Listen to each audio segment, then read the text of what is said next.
কি অবস্থা? আচ্ছা, আজকে আসেন আমরা সলভ করবো ফিজিক্স চ্যাপ্টার 7 এর চট্টগ্রাম বোর্ড 2025 এর কোশ্চেন। এই ধরনের কোশ্চেন পদ আপনাদের একটা কমন প্রবলেম থাকে যে ভাই আসলে এটা চিত্রটা দ্বারা কি বুঝাইতেছে আমি বুঝতেছি না, যে সংকোচন কি প্রসারণ কি, জায়গায় যদিও দেওয়া আছে সংকোচন প্রসারণ, অনেকে বুঝতে পারেন না এখান থেকে অ্যাকচুয়ালি ল্যাম্পটা কিভাবে বের করতে হবে। আসলে একটা বুঝাই, সবসময় মনে রাখবা একটা সংকোচন, একটা সংকোচন আর একটা প্রসারণ ইকুয়ালস টু হচ্ছে তরঙ্গ দৈর্ঘ্য। ঠিক আছে ভাই, একটা সংকোচন আর একটা প্রসারণ মিলেই কি আপনার তরঙ্গ দৈর্ঘ্য। ঠিক আছে, তরঙ্গ দৈর্ঘ্য কি ছিল মনে রাখবো এই জিনিসগুলো। তরঙ্গ দৈর্ঘ্য কি ছিল? একটা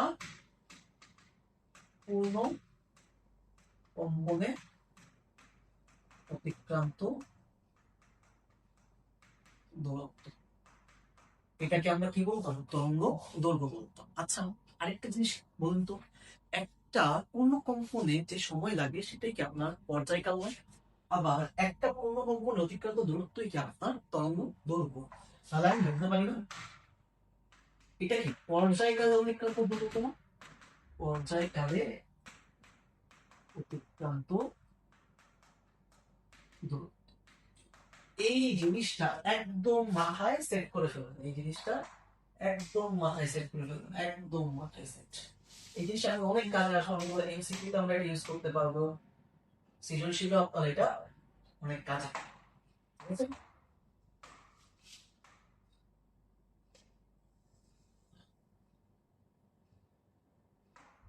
ওকে।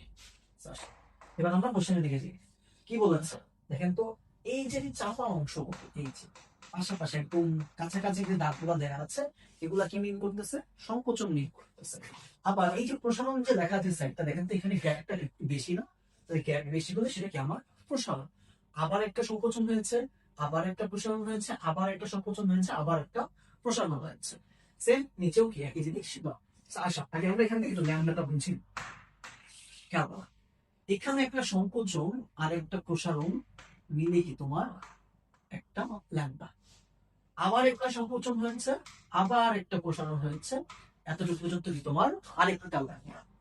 আবার এখান থেকে সংকোচন হয়েছে, এখানে কি হয়েছে? প্রসারণ হয়েছে, এখান থেকে আপনার আরেকটা ল্যাম্ডা। তাহলে টোটাল কত ল্যাম্ডা হলো? 3 ল্যাম্ডা। তাহলে এখানে আমি বলতে পারি এ কিউ ইকুয়ালস টু কি 3 ল্যাম্ডা এ, 3 ল্যাম্ডা এ, এই এ শব্দটা। ঠিক আছে, আচ্ছা এবার একটু বিয়ের দিকে একটু তাকাই দেবো, বিয়ের দিকে একটু তাকাই আমরা।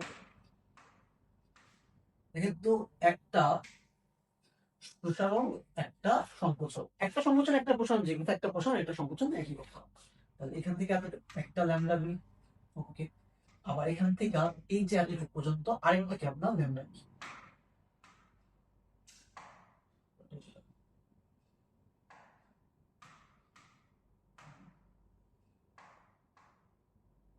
আচ্ছা ঠিক আছে,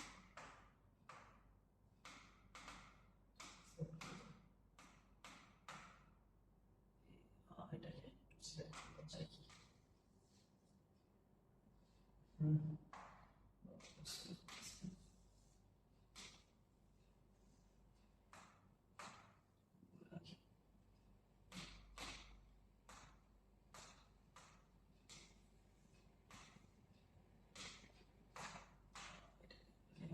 এটা হচ্ছে আমাদের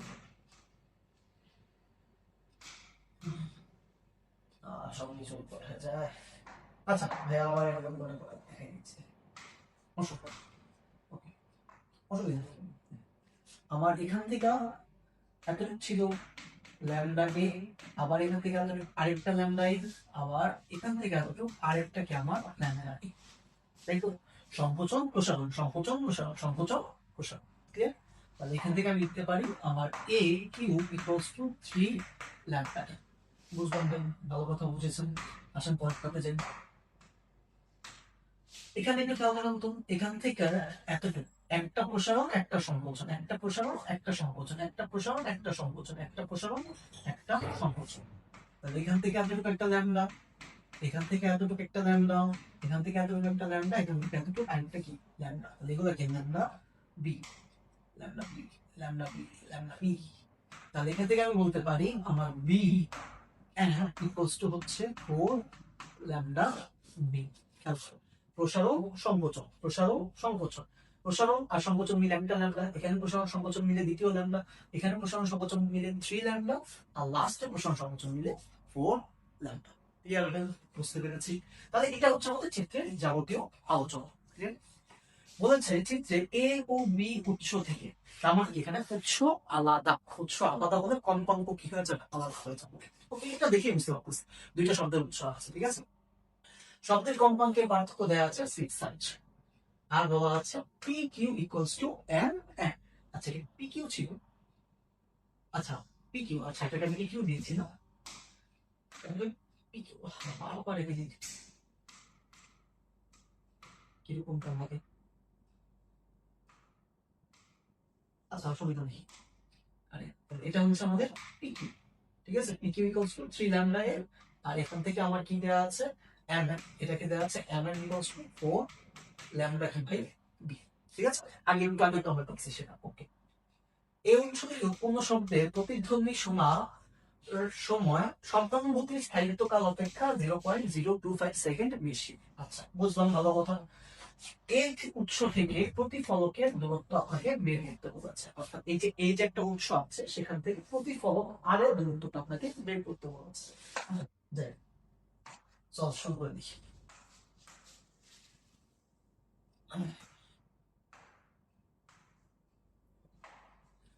চিত্রটা আঁকি।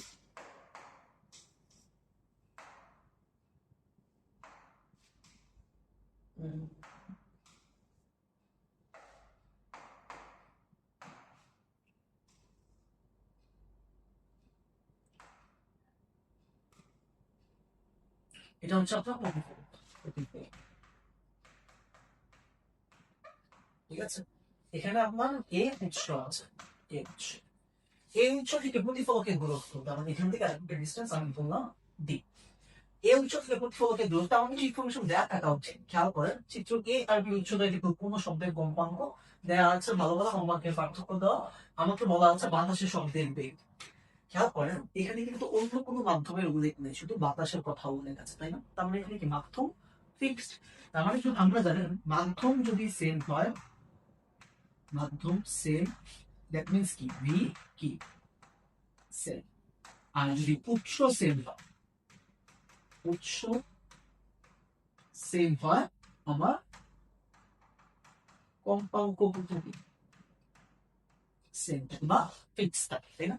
তাহলে আরেকটা সেখানে একটু বুঝাই দিই, যদি আপনার বি ফিক্স থাকে তার মানে কি হয়ে যায়? V equals to F lambda ছিল, তাই না? তাহলে ভিটা যদি কনস্ট্যান্ট হয়ে যায় তার মানে এফ এই পাশে আসলে কি হয়ে যায়? আমাদের এফ সমানুপাতি কি 1/λ, তাই না? আর যদি কম্পাঙ্ক ফিক্স হয়ে যায় তাহলে ভি সমানুপাতি কি ল্যামডা। আমরা ল্যামডা বাড়লে কম্পাঙ্ক কি বল তরঙ্গ বেগও কি হবে? বাড়বে।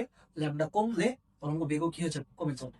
কম্পাঙ্ক বাড়লে তরঙ্গ বেগ কমবে, কম্পাঙ্ক কমলে তরঙ্গ বেগ কি হয়ে যাবে? বেড়ে যাবে। ওকে, আচ্ছা এবার আমরা কোশ্চেন সলভ করব। আমার কাছে ভি দেয়া আছে, আমার কাছে ভি দেয়া আছে ভাই কত? 344 metre per second, 344 metre per second. Okay, আমার কাছে ডিসটেন্স বের করতে বলেছে, শব্দের ভি বের করতে বলেছে, প্রতিফলক করতে বলেছে। বুঝলাম, আমার তো একটা টাইম দেওয়া লাগবে, টাইম তো আমাকে একটা দেওয়া লাগবে নাকি? বলা আছে দেখেন তো, শব্দানুভূতির স্থায়িত্বকাল থেকে কত সেকেন্ড বেশি? 0.025 বেশি। আপনারা আমাকে একটু বলেন তো, শব্দানুভূতির স্থায়িত্বকাল কত? 0.1 সেকেন্ড না? তাহলে শব্দানুভূতির স্থায়িত্বকাল অপেক্ষা বেশি, তার মানে কি? আপনি শব্দানুভূতির স্থায়িত্বকাল 0.1 সেকেন্ডের সাথে কত যোগ করে নেবেন? 0.025 যোগ করে দেবেন, ঠিক আছে। তাহলে কষ্ট কত আসবে? 0.0125 কি সেকেন্ড। ক্লিয়ার? তাহলে এখন তো আমাদের সোজা সারাটা সূত্র হলো, আমরা জানি S equals to V T, তাই না? এখন অনেকে আমাদের কোশ্চেন আসবে যে এখানে কি আমরা 2D আলোতে দিব নাকি দিব না। দেখেন তো, বলা আছে না প্রতিধ্বনি হয়েছে, প্রতিধ্বনি শোনার সময় শব্দানুভূতি থেকে 0.25 সেকেন্ড বেশি, সরি 0.25 সেকেন্ড বেশি। তার মানে কি শব্দ এখানে গেছে, এই পথে গিয়েছে, গিয়ে আবার কি করছে? একই পথে ফেরত চলে আসছে। এই যে টোটাল টাইমটা সেটা হচ্ছে আপনার 0.025 প্লাস 0.16, তার মানে আসা প্লাস কি যাওয়া, আসা প্লাস যাওয়া, তাহলে ইকুয়ালস টু ভি টি। তাহলে এখান থেকে যদি আমরা ডি এর ভ্যালুটা বের করতে চাই, ডি ইজ ইকুয়ালস টু হবে ভিটি ডিভাইডেড বাই কত 2, তাহলে ভিটি ডিভাইডেড বাই 2। আসলে ভি এর মান কত ছিল জানি আমাদের, ভি এর মান ছিল হচ্ছে 344 ইন্টু টাইম কত 0.125, ঠিক আছে, ওই যে 0.1 থেকে 0.025 সেকেন্ড কি 20, ওকে, ডিভাইডেড বাই কত 2। তাহলে এখান থেকে যদি আমরা ভ্যালুটা বের করি এটা কি ছোট করে বাইরের পাশে কি আছে,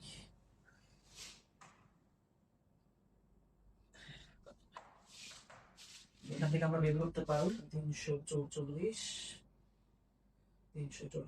ইন্টু 0.125 ডিভাইডেড বাই 2, আমাদের আনসার হচ্ছে 21.5 মিটার। 344 ইন্টু 21.5 মিটার, ঠিক আছে। তাহলে আমি পেলাম এ থেকে প্রতিফলকের দূরত্ব হচ্ছে 21.5 মিটার। একদম ইজি একটা কোশ্চেন, কিন্তু একটু ঠান্ডা মাথায় জাস্ট বুঝতে হবে। এই কোশ্চেনটা আমাদের পরের কোশ্চেনে কাজে লাগবে। আসেন সেটা এটা আশা করি এটা তোমরা বুঝতে পেরেছো। আমরা এখন নেক্সট কোশ্চেনে চলে যাচ্ছি। হ্যাঁ, এটা লাগবে না। ওকে, দেখেন কি বলেছে, উদ্দীপকের উৎসদয় থেকে অন্য শব্দ মানুষের পক্ষে শোনা সম্ভব কি? মানুষের শ্রাবণতার সীমাটা, মানুষ যদি কোনো শব্দ শুনতে চায় আর শ্রাবণতার সীমা, মানুষের লিসেনিং রেঞ্জ বা ইংলিশের বাংলা বলা হয় শ্রাবণতার সীমা কত জানেন, 20 থেকে 20,000 হার্জ। 20,000 হার্জ।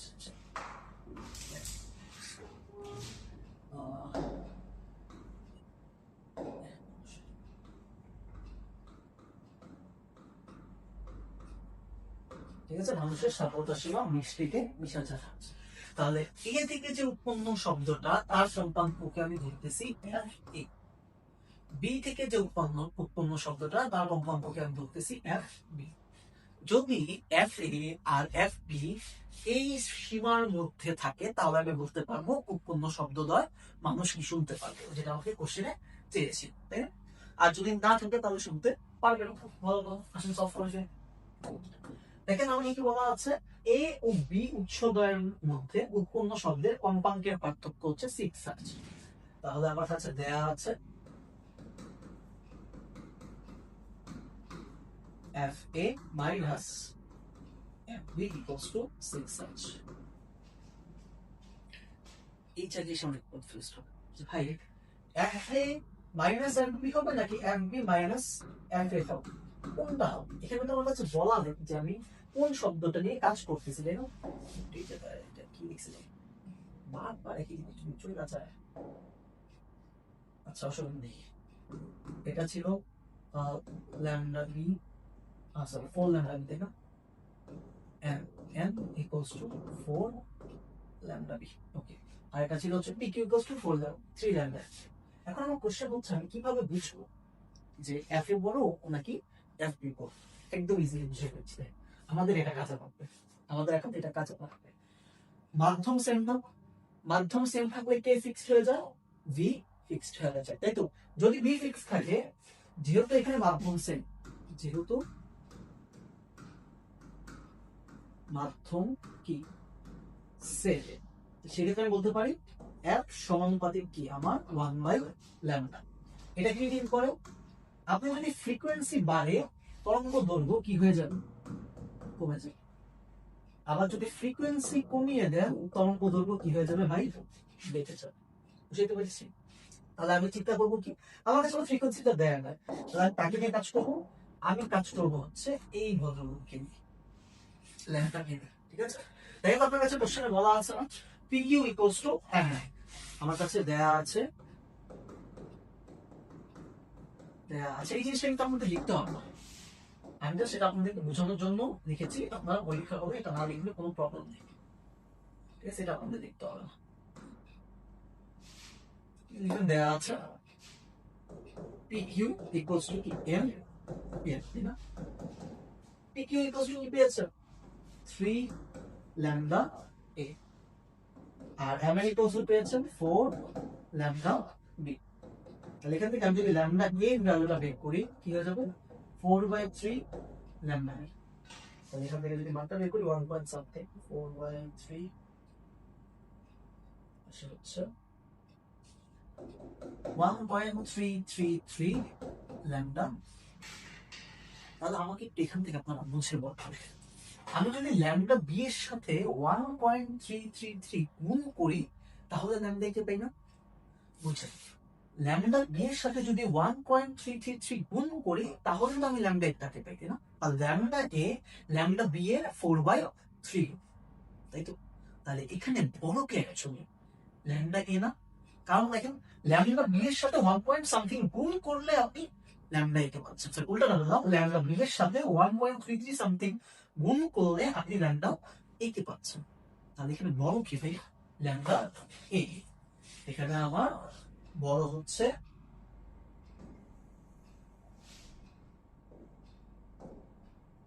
Lambda A. তাহলে এখান থেকে আমি বলতে পারি আমার lambda A is greater than lambda b, তাই না? Lambda A is greater than lambda b। তাহলে lambda A is greater than lambda b হলে আমার কি হবে? তখন কে উল্টাটা না আমার কম্পাঙ্ক। তার মানে আমি কি বলতে পারি আমার frequency b will be greater than frequency a, frequency b will be greater than কত frequency a। তাহলে এখান থেকে আমার মনটা রাইট, আমার হচ্ছে এই যে এটা কি রাইট। একটু সাজায় নেই যে পরীক্ষার খাতায় এভাবে লিখছি, পরীক্ষার খাতায় আপনাদের এটা দেখা দরকার, এই যে জিনিসটা দেখার কোনো দরকার নেই। আপনি ডাইরেক্ট শুরু করবেন হচ্ছে এই যে এটা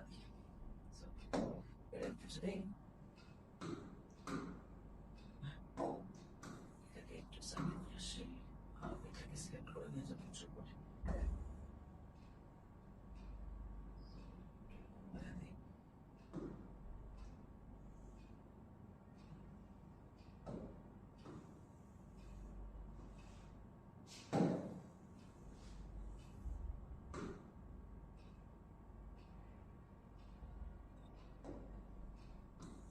এখান থেকে ডাইরেক্টলি দেখা শুরু করে দিতে পারবেন। তার মানে সুতরাং দিয়ে লিখবা, সুতরাং F B minus F A equals to কত 6 তাহলে এবার আসলে এটাকে সলভ করুন। এফ বি মানে কি ভাই? বি ইকুয়ালস টু কি এফ ল্যামডা না, আমাদের বি ইকুয়ালস টু হচ্ছে এফ কি ল্যামডা, তার মানে F equals to lambda by কি সরি ভি বাই ল্যামডা। তাহলে V by lambda B minus V by lambda B equals to হচ্ছে আমার 6 ক্লিয়ার হচ্ছে, ক্লিয়ার। তাহলে এখান থেকে আমি মানটা বের করে ফেলি, ভিটা কমন নিয়ে নিতে পারি না, ভিটা কমন নিয়ে ফেলি, ভিটা কমন নিলে একটা আমাদের তো ইজি হয়ে যাবে। আমরা এখান থেকে ভিটা যদি কমন নিয়ে ফেলি তাহলে আমার কি থাকে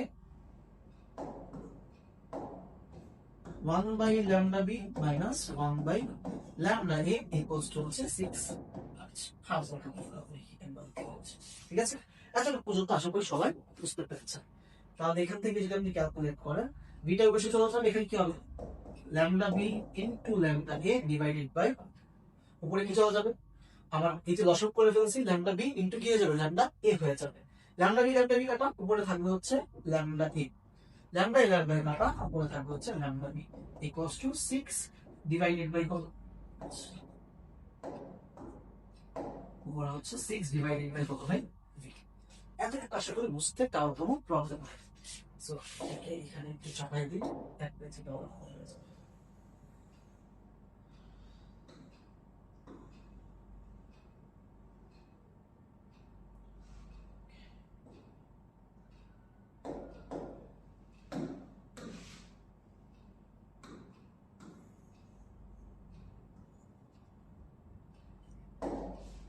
তাহলে পেয়ে গেছি আমরা, ভালো কথা। তাহলে এটা আমার ভাগফল বলতে আমার বেগের মান কত দেওয়া আছে 344 আমার কাছে কি দেওয়া আছে, ভালো কথা। একটু খেয়াল করেন তো আমি ল্যামডা এ এর মান জানি না ল্যামডা বি এর মান জানি, ভালো কথা, কিন্তু আমি লিখতে পারি না ল্যামডা এ ল্যামডা বি এর জায়গায় কি লিখতে পারি 4/3 ল্যামডা বি।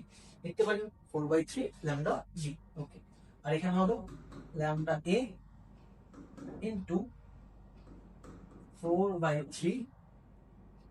আচ্ছা, এটাকে আমরা একটু উল্টা লিখছি অ্যাকচুয়ালি, ল্যামডা এ কে অ্যাকচুয়ালি আমরা লিখতে পারবো, সরি একটু ভাই উল্টা লিখছি, উল্টাটা লিখেছি। আমাদের কি ছিল, lambda A equals to 4/3 lambda B ছিল। এখান থেকে ল্যামডা এই জায়গায় লিখবো 4/3 ল্যামডা বি মাইনাস কি আমাদের ল্যামডা বি, আর এখানে 4/3 ল্যামডা বি ইন্টু কি আসবে, ল্যামডা বি আসবে।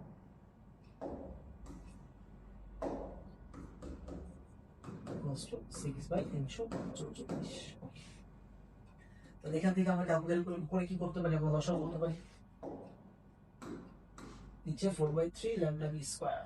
ওকে, নিচে কত আসবে, লসাগু 3 লসাগু, আর হচ্ছে এখানে 3 যদি লসাগু হয়, উপরে একটু খেয়াল করো তো, 3 যদি লসাগু হয় তাহলে 3 কাটা 4 lambda B minus 3 lambda B, এতটুকু ক্লিয়ার। ওকে, আবার এখান থেকে যদি লসাগু হয় 4/3 ল্যামডা বি কি স্কয়ার চলে আসে ইকুয়ালস টু 6/344। আচ্ছা, এটা কি ক্যান ইজিলি আমরা করতে পারি, যদি এখানে মানটা বসাই দিতাম। আচ্ছা, অসুবিধা নেই, একভাবে করে দিয়ে। আচ্ছা, এটা কি ডুপ্লিকেট করতে হবে না, ডুপ্লিকেট করে ফেলি, আর এই জায়গাটা মুছে ফেলি।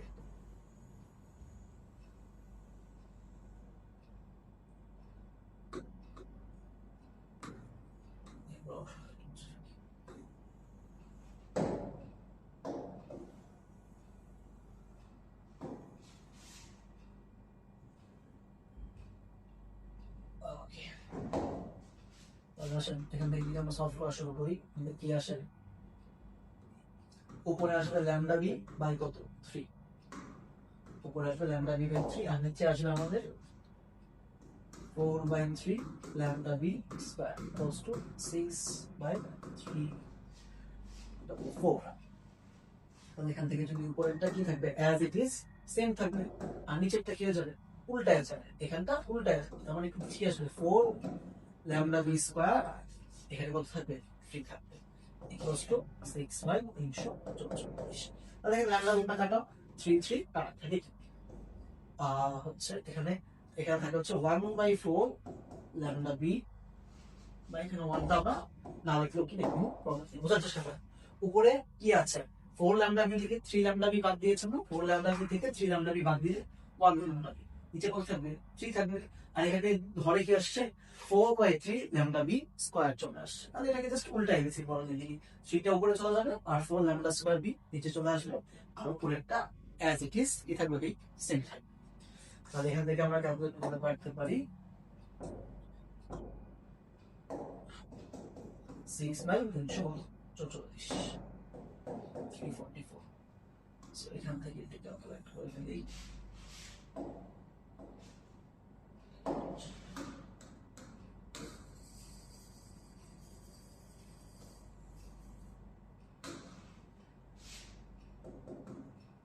lambda b equals to 6/344 into কত 4। ঠিক আছে, তাহলে এখান থেকে যদি আমরা ক্যালকুলেট করি, আচ্ছা একটুখানি জিনিস মনে ভুল লিখছি, হ্যাঁ একটা জিনিস ভুল লিখছি অ্যাকচুয়ালি, এই জায়গায় একটু খেয়াল করুন, ল্যামডা বি স্কয়ারটা নিচে ছিল, ল্যামডা বি স্কয়ারটা আমরা নিচে নিয়ে দিই। দেখেন ল্যামডা বি স্কয়ার টাকা, তার নিচে কি থাকবে ল্যামডা বি 1/ল্যামডা বি। ঠিক আছে, তাহলে ল্যামডা বি এর পাশে নিয়ে যাবো, আর এই পুরোটাকে এক পাশে নিয়ে আসবো, অথবা আরেকটা লাইন যদি করায় দেখাই দিই ভাইয়া তোমাদের সুবিধার জন্য, আরেকটা লাইন করায় দেখাই দিই।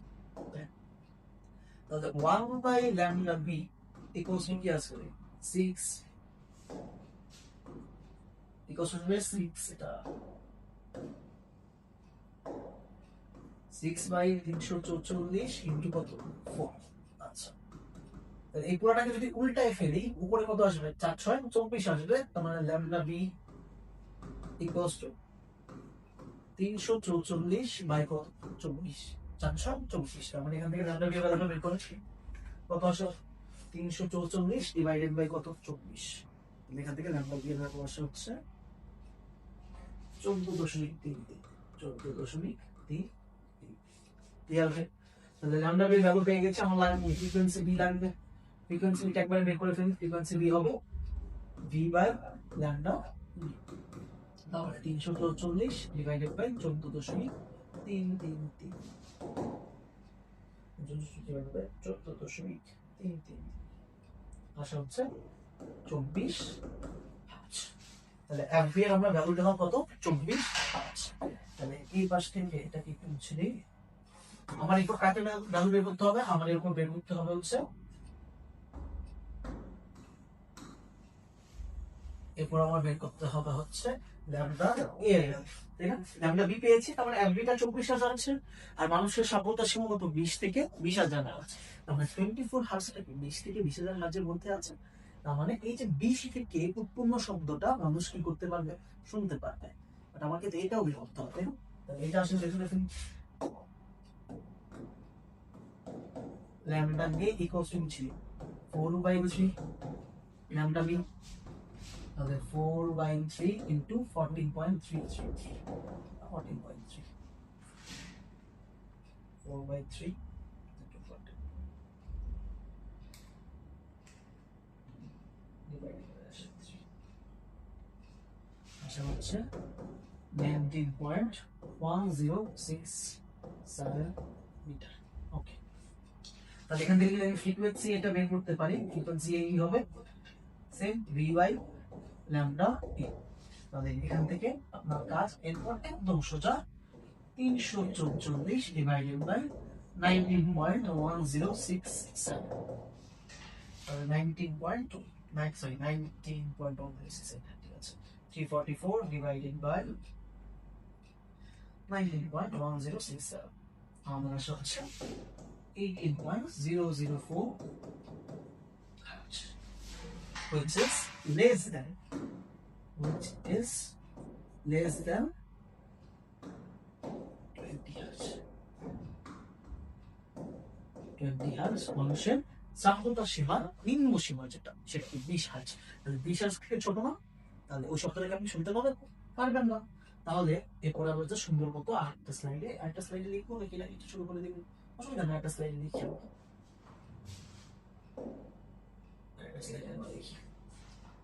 তাহলে এখান থেকে কি লিখতে পারি, আমরা লিখবো হচ্ছে FA is less than 20 hertz, তাই A হতে উৎপন্ন শব্দ না শুনলেও